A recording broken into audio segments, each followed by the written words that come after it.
Bienvenue dans ce nouvel épisode de la série consacrée à la peinture des figurines du jeu Zombicide Rue Morgue. Aujourd'hui, je vais vous présenter Terry. Avec une approche simple et des techniques de base, je vais vous montrer comment donner vie à vos figurines. Votre expérience du jeu sera 100 fois meilleure avec des figurines peintes. À vos pinceaux, c'est parti!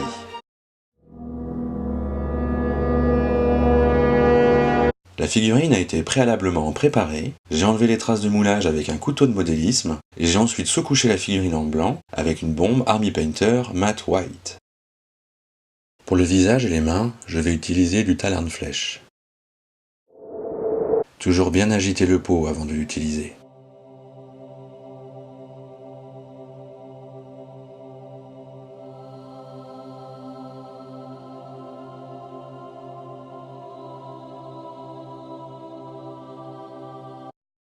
Je vais ensuite repasser ces mêmes zones en Survivor Skin. Je cherche simplement à avoir une teinte de peau plus claire. Pour peindre le pantalon, je vais utiliser du Incubi Darkness. Avant de démarrer la peinture d'une figurine, je prends le temps de faire des recherches. Je me base sur les illustrations, sur les guides de peinture existants. Il sera nécessaire de passer 2 couches. C'est très important de diluer sa peinture avec un peu d'eau sur la palette. On la contrôle bien mieux lors de l'application, elle sèche de façon plus uniforme et on ne risque pas de boucher des détails. Je vais appliquer du XV88 sur le blouson. Il faut vraiment s'appliquer et passer le plus souvent 2 couches de peinture. C'est un passage obligé avant de passer le lavis. Il s'agit de poser la fondation indispensable aux prochaines étapes. Les chaussures vont recevoir une couche de Necromancer Cloak. Privilégiez de travailler avec du gris plutôt que du noir. En effet, on peut toujours ombrer le gris. Le noir, quant à lui, ne peut être travaillé qu'en éclaircissement. Le lavis n'aura que peu d'effet sur lui. Pour les cheveux et la moustache, je vais utiliser de l'Ulton Grey. Je veux donner un air âgé au personnage. Peindre la moustache est une étape un peu délicate, il faut prendre son temps. La précision ici est indispensable. Prochaine étape sur cette pièce, je vais utiliser du Deathworld Forest pour peindre le holster et le t-shirt.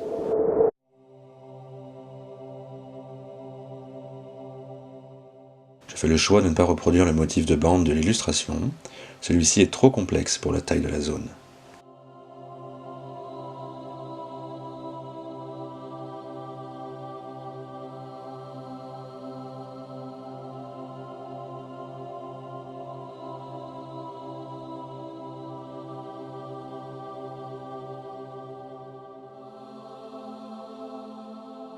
Je vais à présent passer une couche de matte black sur l'arme, la ceinture et la genouillère. C'est une excellente peinture, elle est très fluide et à la fois très couvrante. En plus, le prix du pot n'est pas trop élevé.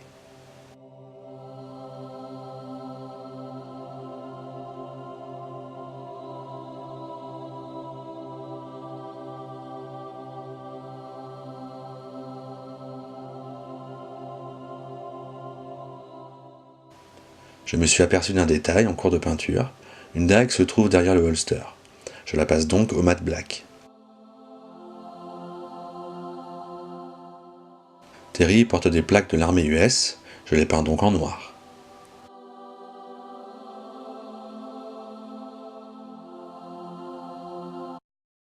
Toutes les parties métalliques vont recevoir un éclaircissement de LED Belcher. C'est une super technique pour restituer un effet métal usé facilement. Quelques touches par-ci, par-là et le tour est joué. Parfois, j'utilise aussi le plat du pinceau.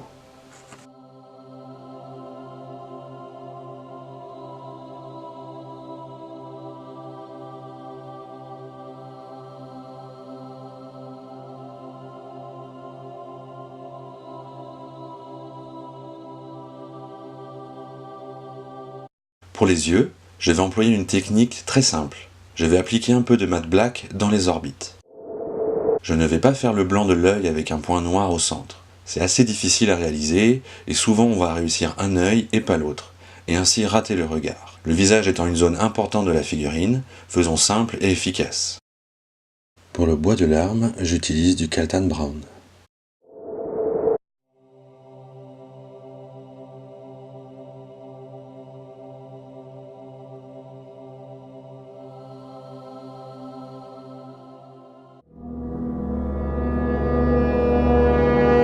Toutes les couches de base sont posées. Il est temps d'ajouter un ombrage pour obtenir plus de définition. Je vais appliquer un lavis d'Agrax Earthshade sur toute la pièce.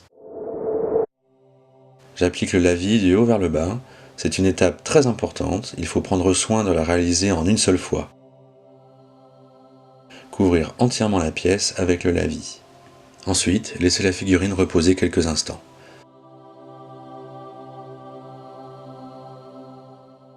Le lavis va s'accumuler à certains endroits. Il est important de l'enlever avec un pinceau propre. Puis vous essuyez le pinceau sur un papier absorbant. Si on laisse le lavis sécher sans passer par cette étape, il va obstruer la zone et masquer la couleur. Le résultat sera peu esthétique.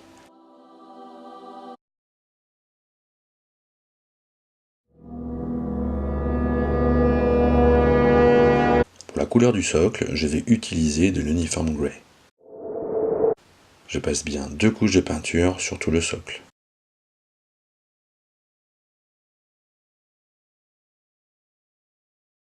Je vais passer maintenant à l'étape finale du soclage. J'applique de la colle PVA avec un vieux pinceau.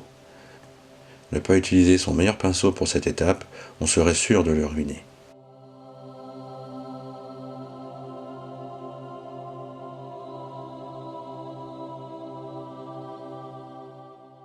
Je trempe ensuite la figurine dans du Battlefields Black Battleground.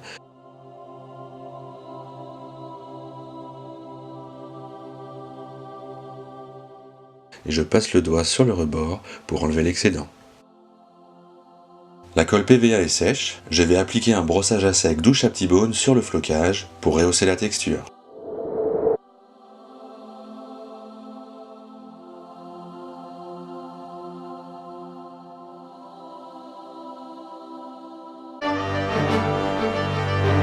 La figurine est entièrement terminée, elle va pouvoir rejoindre les autres dans la boîte en attendant une future partie. Merci d'avoir regardé la vidéo, j'espère qu'elle vous a aidé et motivé à peindre vos figurines. N'hésitez pas à liker, commenter, partager et à vous abonner à ma chaîne. Vous pouvez aussi me suivre sur Facebook, retrouvez le lien dans la description. Bonne peinture!